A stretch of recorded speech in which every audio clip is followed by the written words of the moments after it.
एखाद्या कार्यकर्त्याला नगरसेवक व्हायचं असतं, नगरसेवक झालं की नगराध्यक्ष व्हायचं असतं, नगराध्यक्ष झालं की आमदार व्हायचं असतं, आमदार झालं की मंत्री बनायचं असतं आणि मंत्री झाले की मुख्यमंत्री. एकंदरीतच काय तर राजकारणामध्ये आलेल्यांना भविष्यात मोठमोठ्या पदांवरती जाण्याची इच्छा असतेच. गेली 4 दशकं राजकारणात वावरणाऱ्या अजित पवारांची ही बरीच स्वप्न होती. दुर्दैवी घटनेनंतर ती स्वप्नही अधुरीच राहिली. मतदारसंघातला असो किंवा मतदारसंघाच्या बाहेरचं, ज्याचा मुद्दा पटला त्याचं काम करून देणारा नेता म्हणजे अजितदादा. मी अजित अनंतराव पवार. अजित अनंतराव पवार. अजित अनंतराव पवार. मी अजित आशाताई अनंतराव पवार. अनेकांच्या स्वप्नांना प्रत्यक्षात उतरवणारे अजितदादा. मात्र अजित पवारांची स्वतःची काही स्वप्न अपूर्णच राहिली. पहिलं स्वप्न महाराष्ट्राच्या मुख्यमंत्रीपदाचं. जे पोटात तेच ओठावर, हा अजित पवारांचा स्वभाव. त्यामुळे अजितदादांच्या मनातली स्वप्न महाराष्ट्रापासून कधी लपून राहिली नाहीत. महाराष्ट्राचा मुख्यमंत्री बनणं हे त्या यादीतलं सर्वात पहिलं स्वप्न. मात्र मुख्यमंत्रीपदानं वारंवार हुलकावणी दिल्यानं अजितदादा विरोधकांच्या खिल्लीचा विषयही बनले. पण अजितदादांनी ना त्याला थारा दिला ना त्याचं मनाला लावून घेतलं. 2004 साली जेव्हा मुख्यमंत्रीपदाची संधी आली तेव्हा मात्र शरद पवारांनी मुख्यमंत्रीपदाचा मान काँग्रेसला दिला. पण दुसरीकडे दादांनी उपमुख्यमंत्रीपदाचा विक्रम मात्र मोडून काढला.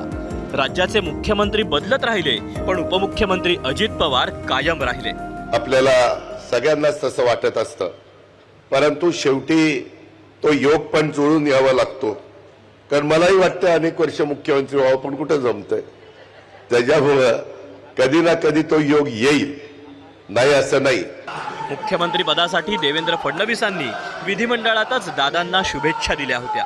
ही जी काही आमची महायुती आहे, या महायुतीमध्ये आमचे सहकारी आणि तत्कालीन राज्याचे मुख्यमंत्री माननीय एकनाथराव शिंदेजी असतील, राज्याचे उपमुख्यमंत्री, दादा काही लोक परमनंट उपमुख्यमंत्री म्हणतात, पण माझ्या तुम्हाला शुभेच्छा आहेत, तुम्ही जरूर एक दिवस मुख्यमंत्री व्हा. हल्ली तर राज्यात दादांचा दौरा लागला की भावी मुख्यमंत्री म्हणून दादांचा बॅनर फिक्स होता. पण नियतीला हे मान्य नव्हतं. जसं दादांचं मुख्यमंत्रीपदाचं स्वप्न अधुरं राहिलं तसं राष्ट्रवादीचे वेगळे झालेले 2 संसार एक करण्याचं स्वप्नही अजितदादा मागे सोडून गेले. राष्ट्रवादी 2 झाल्या पण पवारांच्या कुटुंबात ओलावा कायम होता. महापालिकांच्या निवडणुकांपुरत्या पुणे पिंपरीत दोन्ही राष्ट्रवादी एकत्र लढल्या. दोन्ही राष्ट्रवादीच्या मनोमिलनासाठी सर्वात जास्त आग्रही होते अजित पवार.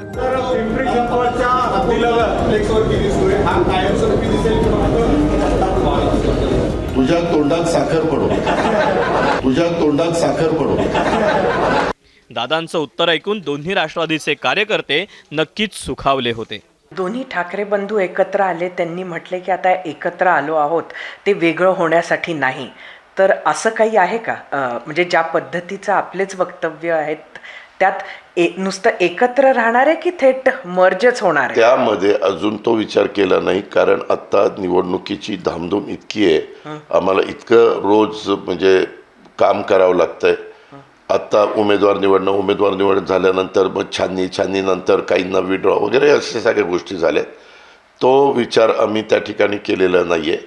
पण साधारण कार्यकर्ते खालचे समाधान आहेत एवढं मात्र पाहायला मिळालेलं आहे.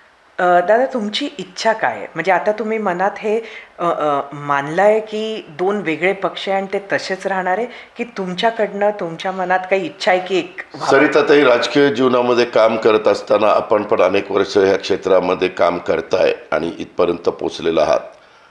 माझं एवढंच सांगणं आहे, राजकारणामध्ये कुणी कुणाचं कायमचं शत्रू नसतं, कुणी कुणाचं कायमचं मित्र नसतं. ह्याच्यावरून काय ओळखायचं ते ओळखा. आम्ही यावेळेस तुतारीला आणि घड्याळाला बरोबर घेतलंय. आम्हाला वाद घालायचा नाही. मागचं झालं गेलं गंगेला मिळालं.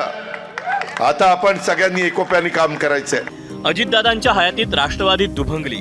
मात्र दोन्ही राष्ट्रवादीचं सर्वार्थानं मनोमिलन होण्याआधीच अजितदादांनी या जगाचा निरोप घेतला आणि त्यांचं हे स्वप्न अधुरच राहिलं.